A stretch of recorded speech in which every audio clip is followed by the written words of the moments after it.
Bom, pessoal, estou fazendo aqui o vídeo do período da redemocratização do Brasil, né, que é quando o Brasil, né, alguns historiadores acreditam que o Brasil teve uma experiência democrática entre os anos de 1945 a 1964, né, quando volta a liberdade de imprensa, manifestação de ideias, grupos organizados, grupos políticos, tem-se as eleições.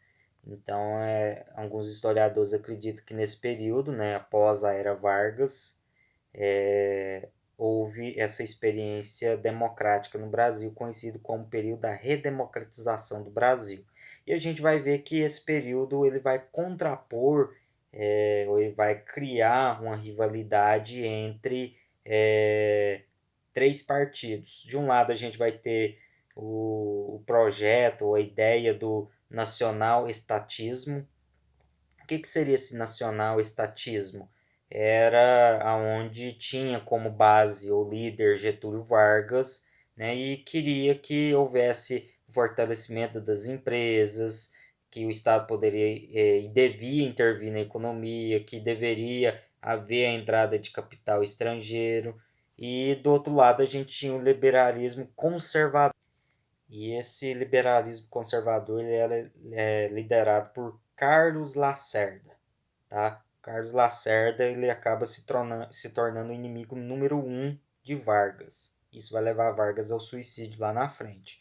Então, ele tinha as ideias contrárias ao que Vargas pensava dentro desse conceito, desse projeto do liberalismo conservador, ou seja, a economia deveria ser regulada pelas leis de mercado, a economia deveria caminhar sem interferência do Estado, deveria permitir a entrada de capital estrangeiro, de indústrias estrangeiras. Então, ele era totalmente contrário às ideias de Vargas. E em 1945, né, depois da deposição de Vargas, a gente vai ter pela primeira vez as eleições, né, aonde seguindo o voto direto, né, o voto secreto, né, pela primeira vez, e as mulheres pela primeira vez votaram, porque quando houve lá na era Vargas a criação do voto secreto, né, o voto direto, as mulheres poder votarem, acabou que não houve essas eleições diretas, porque Vargas ele foi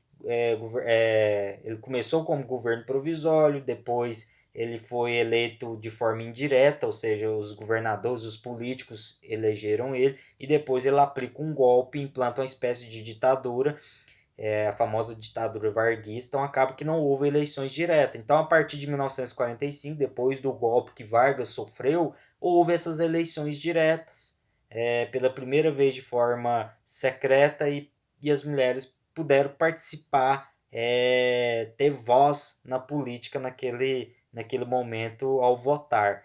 E a gente também tem que ver que houve a criação de alguns partidos, outros partidos ganharam força nesse período. Então a gente tinha o partido da UDN, União Democrática Nacional, liderado por Carlos Lacerda, era o principal nome desse partido, e eles eram antivarguistas, eles não gostavam do Vargas. E a gente tinha outros dois partidos fortes, o PSD, Partido Social Democrático, que era um partido varguista, né? E tinha o PTB, Partido dos Trabalhadores Brasileiro, Partido Trabalhista Brasileiro, também era um partido varguista. E a gente também tinha o Partido Comunista também, que até ganha uma certa força, né? O Partido Comunista do Brasil ganha uma certa força, mas a gente vai notar que os principais partidos vão girar entre esses que eu citei, com a grande disputa entre a UDN contra o PSD e o PTB. E nas primeiras eleições, Vargas ele vai sobressair, porque ele vai ser eleito senador por dois estados, São Paulo e Rio Grande do Sul, mas obviamente ele vai poder assumir só um, e o candidato que ele apoiou acaba obtendo 55% dos votos e acaba sendo eleito pelo voto direto o presidente do Brasil, que vai ser Eurico Gaspar Dutra. Então a gente já começa a perceber que os dois partidos ou a coligação que apoiava Vargas, e obviamente ele apoiou esse candidato, acabou vencendo. Então a gente percebe que naquele período Vargas, mesmo tendo sofrido um golpe, ter tido o fim da era Vargas, o Vargas ainda era muito influente na vida política, e tinha o respeito da massa trabalhadora, da população do Brasil naquele momento, porque ele foi eleito governador e ele conseguiu eleger, né, ele apoiou um candidato a presidente, e esse candidato ganhou, que foi o Eurico Gaspar Dutra. No seu governo, né, o governo do general Eurico Gaspar Dutra, né, o governo de Dutra, vai coincidir com a Guerra Fria, né, 1946 a 1950. Então acaba que ele faz alianças diplomáticas com os Estados Unidos, e ele passa a caçar aqueles governadores, aqueles políticos que foram eleitos representando o Partido Comunista. Ele passa a caçar o mandato desses políticos. E também no seu governo que a gente tem a aprovação da quinta Constituição do Brasil, lá em 1946, que dava o voto, permitia pessoas acima de 18 anos, de ambos os sexos, votar. Analfabetos continuavam excluídos dessa votação, que era na época praticamente metade da população brasileira. Garantia aos trabalhadores o direito de greve, de reivindicar melhorias, defendia que o Brasil era uma república federativa e presidencialista, dava autonomia aos três poderes, né, legislativo, judiciário e executivo.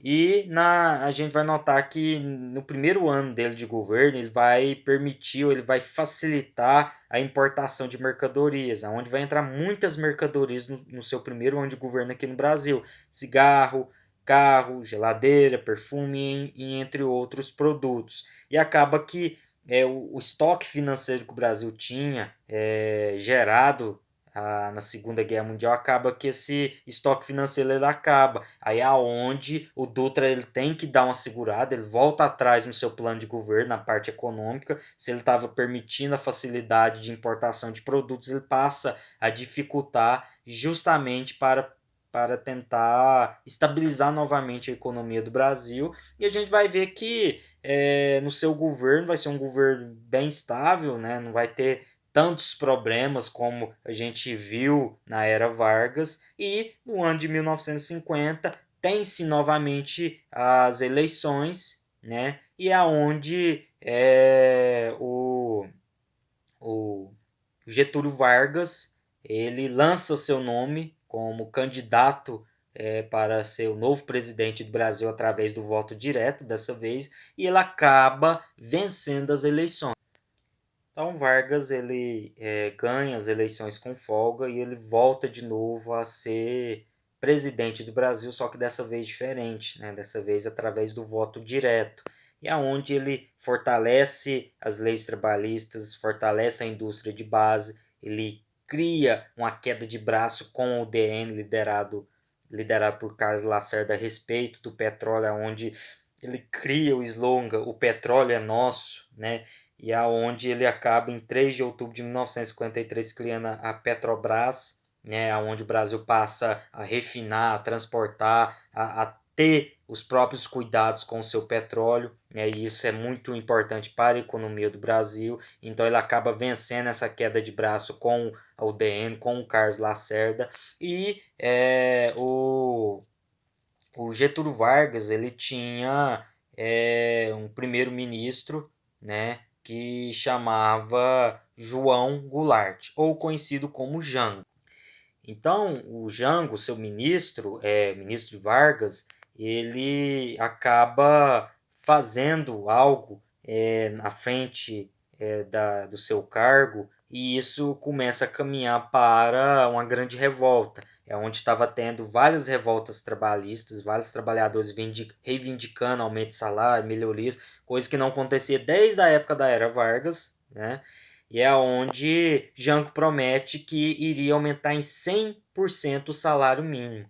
Então o DN acha isso um absurdo, né? e é onde começa a ter várias revoltas, acusar Vargas, dizer que ele estava manipulando de novo a sociedade, que queria desfechar um golpe de novo. Vargas acaba demitindo Jango, mas é uma coisa tão estranha, né? Que Vargas tomava as decisões e depois ele fazia algo completamente diferente. Ele demite o Jango, né, mostrando que ele, Vargas, não gostou da decisão do seu ministro em falar que iria aumentar em 100% o salário mínimo, né, acaba acalmando um pouco a UDN, acalmando o Carlos Lacerda, mas depois ele pega ele mesmo, Vargas, e aumenta em 100% o salário mínimo. É onde cria uma onda de revolta, e começa a ter pressão de todos os lados no seu governo, dizendo que ele queria, ele estava tentando apagar a sua imagem de ditador e ao mesmo tempo fortalecendo a sua imagem de pai dos pobres, né? De populista, aonde a população começava cada vez mais a adorar Vargas de novo. Então é onde os governantes começam a pressionar Vargas, dizendo que ele queria desfechar um novo golpe no Brasil. E diante de tanta pressão que Vargas vai sofrer, vai acontecer um episódio. Carlos Lacerda, ele vai sofrer um atentado à bala, né? Ele vai ser vítima de um atentado à bala. Ele acaba escapando, mas o major da aeronáutica que o acompanhava, o major Rubens Vaz, ele acaba morrendo. Então isso vai trazer uma insatisfação muito grande para os oficiais da aeronáutica, os militares, e eles vão pressionar Vargas e vão descobrir que Gregório Fortunato, chefe da Guarda Nacional de Vargas, que tinha sido mandante do crime. Então acaba ficando escancarado, né, que talvez Vargas quisesse Carlos Lacerda morto. É onde a pressão sobre Vargas aumenta e no dia 22 de agosto os oficiais da aeronáutica lançam um manifesto exigindo a sua renúncia. No dia 23, os militares também fazem a mesma coisa, exigem a sua renúncia. E no dia 24, Vargas surpreende a todo mundo, né, todas as pessoas do Brasil e do mundo, né, aqueles que adoravam Vargas, e ele comete suicídio com um tiro no coração, né? É onde ele surpreende a todos, ele deixa uma carta que ficou conhecido como Carta Testamento, onde ele deixa várias coisas escritas, né? E uma das coisas ele acaba falando nessa Carta Testamento que ele ia sair da vida para entrar na história, né? E de fato Vargas ele ficou na história política do Brasil, né? E na história brasileira por tudo que ele fez, né? Seja para o lado positivo ou para o lado negativo. Então, com o suicídio de Vargas, Café Filho, o vice, assume e no ano de 1955 a gente tem as novas eleições, né? Lembrando, pessoal, que nessa época as eleições não tinha segundo turno, então o candidato não precisava ter 50% dos votos mais um para ser eleito, né? De forma direta, sem haver segundo turno, igual é hoje. Porque naquela época era só primeiro turno, então quem obtivesse mais votos estava eleito. E também, naquela época, o candidato a presidente concorria numa chapa e o candidato a vice em outra. Não era igual hoje, o candidato a presidente lança seu nome junto com o seu vice. Ganhou o presidente, ganha o vice junto. Naquela época, não. Acabava que o candidato à presidência vencia, né? Ele era, eu me tornei presidente, sou do PSD, mas também podia ter o vice de um partido contra ele, como por exemplo a UDN. Então o vice era numa chapa e o presidente, candidato à presidência, era em outra chapa. Então às vezes acontecia do mesmo partido conseguir eleger o presidente e o vice, ou em alguns casos eleger o vice ou o presidente. Então acabava tendo muitos conflitos.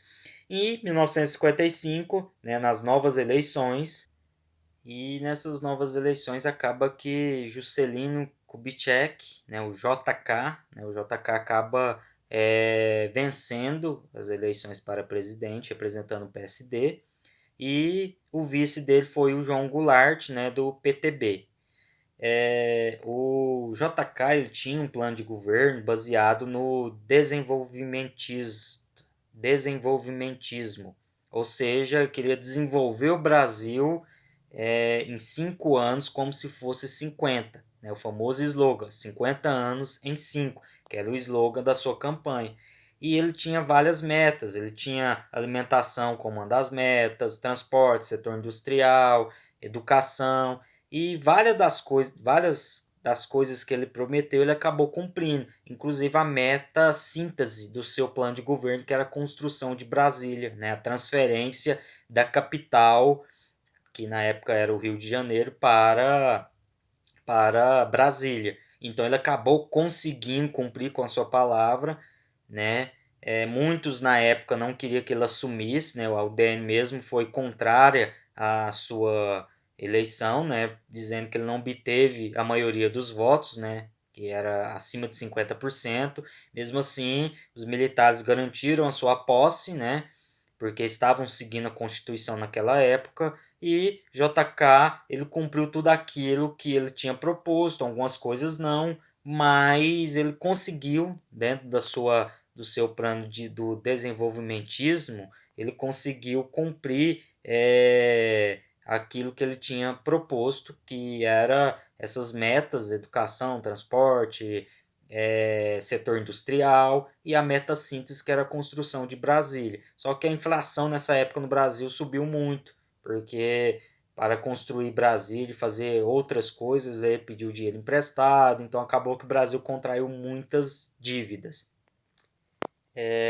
Então, depois de ter passado o governo de JK, veio novas eleições, e nessas novas eleições, 1960, Jânio Quadros ele acaba vencendo as eleições, representando o partido da UDN, né, pela primeira vez, né, o UDN batendo sempre na trave, perdendo ou para o partido PSD ou para o PTB. Dessa vez a UDN conseguiu eleger um candidato, né, Jânio Quadros se transformava no novo presidente do Brasil.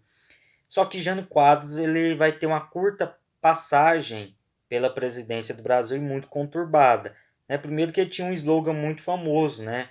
Ele levava para os comícios a vassoura. Ele dizia que iria varrer a corrupção, varrer as crises econômicas do Brasil. Então ele usava a vassoura como seu slogan, né? Varre, varre, vassourinha, né? Ele sempre falava isso nos seus comícios. Então ele era famoso na sua candidatura por usar a vassoura como slogan, né? Dizendo que iria varrer tudo de ruim do Brasil. Ao vencer as eleições, ao tomar posse e ser o novo presidente do Brasil, ele vai ir contra, né, vários partidos políticos, inclusive ao DN, né, que o DN liderado por Carlos Lacerda, que tanto o apoiou. Primeiro que ele vai romper as relações diplomáticas com os Estados Unidos, ele vai começar a fazer alianças com a União Soviética, com a China comunista.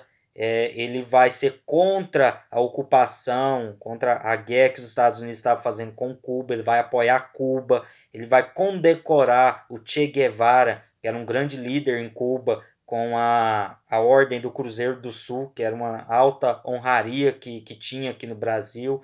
Então muitos vão começar a dizer que ele era comunista, que ele pretendia dar um golpe e instalar o comunismo aqui no Brasil. Só que quando começa a fazer pressão em cima de Jânio Quadros, ele vai renunciar ao cargo de presidente, vai deixar uma carta ao Congresso, né?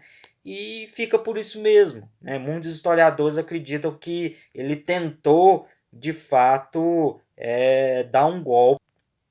Então ele tentou dar um golpe, né? Mas se isso realmente foi uma tentativa de golpe, falhou, né? Porque a população hora nenhuma não quis ele de volta, né? Até porque pelos ideais, tudo aquilo que ele fez em poucos meses de governo, e aonde o governo passa para o seu vice João Goulart. É onde João Goulart assume a presidência do Brasil naquela época. E quando o João Goulart assume, né, muitos não concordavam com ele na frente do Brasil, principalmente o DN, né? O DN acabou quebrando a cara com o Jânio Quadros e não queria o João Goulart à frente do Brasil. E depois de tanta pressão, né, uma iminência de uma guerra civil no Brasil, acabou que o o Congresso resolveu permitir que João Goulart assumisse no formato do parlamentarismo, né, e não do presidencialismo. Ele aceita, mas depois de um tempo a gente acaba tendo um plebiscito no Brasil e o sistema presidencialista vence. É onde João Goulart, né, fica mais firme à frente do Brasil, e ele tinha uma política baseada em reformas, né, e ele tinha como base o conceito de reformas de base para alavancar a economia do Brasil, né, que estava sofrendo uma crise advinda das inflações deixadas por JK. E essas reformas de base propostas por João Goulart, por Jango, né, muitos não aceitavam. Então é onde ele começa a ter apoiadores de um lado, mas muito mais pessoas contra ele de outro lado, devido a essas reformas de base. Então alguns começam a acusar ele de ser comunista, anarquista, começa a fazer pressão no seu governo, dizendo que ele queria dar um golpe. Então muita gente passa a ser contra João Goulart, passa a ter várias revoltas, passa a ter pessoas saindo na rua, fazendo comícios, alguns a favor dele, outras contra. Isso acaba despertando esse conflito acaba despertando alguns interesses e chama a atenção dos militares, né? E depois de algumas semanas a gente acaba tendo um golpe, né, desfechado pelos militares em 1964, né, onde o João Goulart ele acaba não resistindo e aonde os militares desfecham um golpe, né, e tira João Goulart do poder e implanta o regime militar, né, dizendo que iria salvar o Brasil, ou tirar o país do conceito comunista, né, de fato, salvar o Brasil da anarquia e do comunismo. Então é aonde a gente tem o início do regime militar em 1964, né? E acaba que em 1964 a gente tem o fim dessa experiência democrática iniciada lá no governo do Eurico Gaspar Dutra. Então chega ao fim o período da redemocratização do Brasil e começa-se o famoso período do regime militar na história do Brasil.